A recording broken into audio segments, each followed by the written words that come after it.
Legenda manusia harimau, suku Cinaku.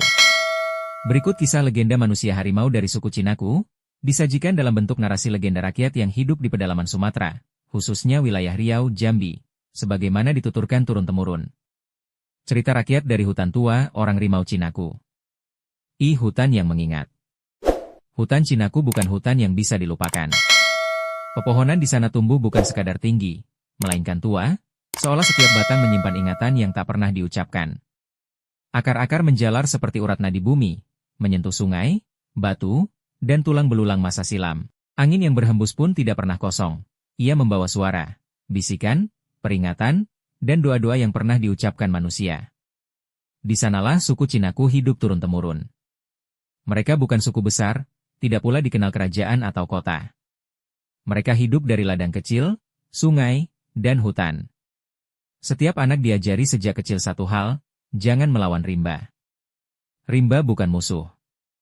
Rimba adalah ibu tua yang keras, tetapi adil. Namun legenda terbesar suku ini bukan tentang padi atau sungai, melainkan tentang orang rimau, manusia yang memikul bayangan harimau di dalam darahnya. 2. Datuk Pujangga Rimba. Berabad-abad silam, sebelum batas desa dikenal, hiduplah seorang pemburu bernama Datuk Pujangga Rimba. Ia bukan sekadar pemburu. Ia penjaga adat, penafsir mimpi, dan orang yang paling memahami bahasa hutan. Ia tahu kapan pohon boleh ditebang, kapan sungai harus dibiarkan tenang, dan kapan manusia harus menyingkir. Datuk tidak pernah memburu lebih dari yang diperlukan. Karena itu, hutan mengenalnya. Binatang tidak lari bila ia lewat. Burung diam ketika ia berhenti. Hingga suatu hari, musim berubah aneh. Hewan-hewan menjauh. Sungai menyempit. Ladang gagal panen. Orang-orang mulai lapar dan takut. Mereka meminta Datuk melakukan sesuatu yang lebih, sesuatu yang belum pernah ia lakukan. Bunuh penjaga rimba, bisik ketakutan mereka. Ambil kekuatannya. Datuk tahu larangan itu. Harimau putih bukan binatang. Ia penjaga batas, roh tua yang hanya muncul bila keseimbangan terganggu. Tetapi tekanan manusia sering lebih keras daripada suara hati. Maka Datuk melanggar sumpahnya.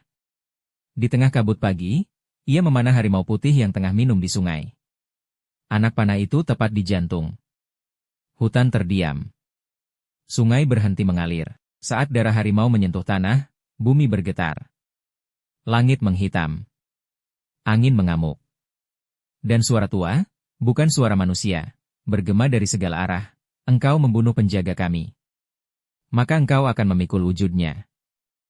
Datuk bersujud, menangis, dan memohon ampun. Ia bersumpah menjaga rimba sampai mati. Ia menyerahkan dirinya dan keturunannya sebagai penebus dosa. Roh rimba tidak mencabut nyawa Datuk, tetapi memberi perjanjian berat. Sebagian dari keturunanmu akan menjadi harimau saat keseimbangan terancam. Mereka bukan raja, bukan pembunuh. Mereka penjaga. Sejak itulah, darah Datuk tidak pernah sepenuhnya manusia. 3 tanda dalam darah. Generasi berganti. Kisah Datuk berubah menjadi bisikan malam. Namun tanda-tanda itu tetap muncul. Tidak semua keturunan Cinaku menjadi orang rimau. Hanya mereka yang hatinya terlalu dekat dengan rimba, atau terlalu jauh dari kemanusiaan. Salah satunya adalah Ranu. Ranu tumbuh pendiam. Ia jarang tertawa, tetapi sangat peka. Ia bisa mencium hujan sebelum awan datang. Ia tahu bila hutan marah. Ibunya sering mendapati Ranu berbicara sendiri di tepi hutan, seolah mendengarkan sesuatu yang tak terdengar orang lain. Saat Ranu beranjak dewasa, tanda-tanda itu makin jelas. Luka di tubuhnya cepat menutup.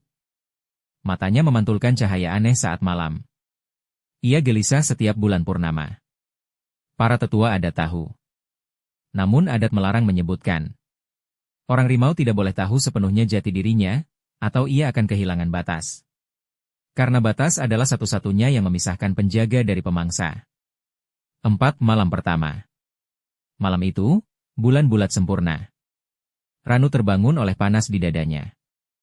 Nafasnya berat. Tulang-tulangnya terasa meregang, seperti ada tangan tak terlihat yang menariknya dari dalam. Ia berjalan keluar rumah tanpa sadar, mengikuti aroma tanah basah dan daun tua. Hutan membukakan jalan. Saat rasa sakit itu memuncak, Ranu jatuh berlutut. Teriakan yang keluar bukan suara manusia. Kulitnya meremang, lalu berubah. Tangan menjadi kaki. Nafas menjadi geraman. Ketika kesadarannya kembali, ia berdiri di atas 4 kaki. Ia adalah harimau. Namun bukan harimau liar. Ia tidak haus darah. Ia mendengar suara rimba yang memanggilnya sebagai penjaga. Ia berjalan menyusuri batas desa, memastikan tak ada yang merusak, tak ada yang melanggar. Saat fajar menyingsing, ia kembali menjadi manusia, telanjang, gemetar, dan menangis. Ranu tahu, hidupnya tak lagi hanya miliknya sendiri. Manusia yang melupakan batas. Bencana datang bukan dari rimba, melainkan dari manusia luar. Sekelompok penebang liar memasuki wilayah Cinaku. Mereka menebang pohon tua, merusak sungai, dan menertawakan peringatan adat. Mereka membawa senjata, uang, dan keserakahan. Para tetua mengirim peringatan. Diabaikan. Hutan mulai sakit. Binatang menghilang. Malam menjadi terlalu sunyi. Dan darah Ranu mulai mendidih. Pada malam ketiga, ia berubah tanpa bisa menahan. Kali ini, Rimba tidak memintanya menjaga. Rimba meminta menegakkan batas. Keesokan paginya, para penebang ditemukan lari tunggang langgang. Alat rusak. Jejak besar bercakar tertinggal di tanah. Tak ada mayat, tetapi ketakutan itu cukup untuk mengusir mereka. Desa selamat. Tetapi Ranu tahu, setiap perubahan membawa harga. 6 pengakuan dan pengorbanan. Ranu akhirnya menghadap tetua. Aku orang Rimau, katanya pelan. Para tetua terdiam. Pengakuan itu berat. Mereka tahu, dengan mengucapkannya, Ranu telah mendekati batas terakhir. Namun mereka juga tahu, rahasia tak bisa dipikul sendirian. Ranu memilih jalan Datu Pujangga Rimba, menjadi penjaga seumur hidup. Ia tidak menikah. Ia tinggal di pinggir hutan. Ia hanya masuk desa saat perlu. Ia menua lebih lambat daripada manusia biasa, tetapi lebih cepat lelah oleh kesepian. Saat ia mati, jasadnya tidak ditemukan. Hanya jejak harimau yang menghilang ke rimba. 7 hutan yang masih bernapas. Hingga kini, orang Cinaku masih hidup dengan adat lama. Mereka percaya, selama manusia menghormati batas, orang rimau akan tetap penjaga. Tetapi bila keserakahan kembali, rimba akan mengirim bayangannya. Maka jika suatu malam kau merasa hutan terlalu dekat, atau mendengar nafas berat di balik pohon, jangan lari, periksa niatmu. Karena manusia harimau suku Cinaku tidak mengejar manusia, mereka mengejar pelanggaran. Dan hutan tidak pernah lupa.